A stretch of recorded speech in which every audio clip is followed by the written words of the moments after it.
European Union lawmakers have voted to challenge the legality of a newly signed trade deal with the South American bloc Mercosur this Wednesday. MEPs narrowly approved sending the agreement to Europe's top court to rule on whether it's in line with the bloc's treaties. Brussels signed this deal with Mercosur members just on Saturday. Well, to talk more about this, we can bring in Armen Georgian, our Europe editor. Armen, to what extent does this represent a blow for this deal?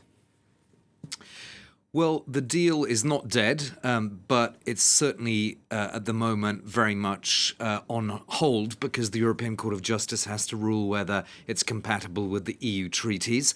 And then after that, there will still have to be a final vote by the European Parliament on ratification. And that final vote is probably going to be on a knife edge if this vote is anything to go by. There was just a 10-vote difference, Kara, so that's really the closest margin I can remember of any recent votes. So this is, of course, a big victory for the farmers that have been protesting outside the Parliament in Strasbourg. They're very happy about this. And the question now is, will the European Commission provisionally apply the deal? Because it could do that until the European Court of Justice decides.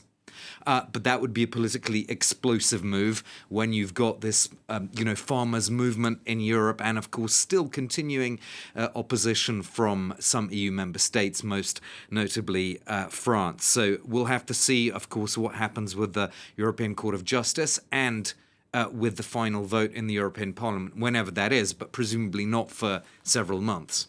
And this does come at a time when the EU is facing a resurgence of trade tensions with the United States. Well, the whole free trade agenda of the EU is really in trouble now because on the one hand, the Mercosur agreement is now in limbo. We don't know what's going to happen to that. And also we had news today, Karis, that the European Parliament is suspending work on the EU-US free trade agreement. That was reached in July of last year.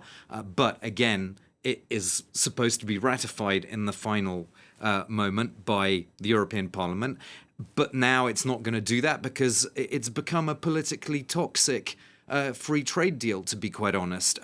Given that Trump is threatening EU member states, he's threatening these 10% tariffs from February the 1st on several EU member states, plus the UK, the countries that are the most vocal in supporting Denmark and Greenland. And it's just not possible in that climate for the EU to proceed with a free trade agreement with the Trump administration as if it's business as usual. They can't have business as usual. So I think now they'll be very much trying to look for other free trade deals with other partners around the world. But it does show that at least on two trade fronts, the EU is very much in this kind of limbo now.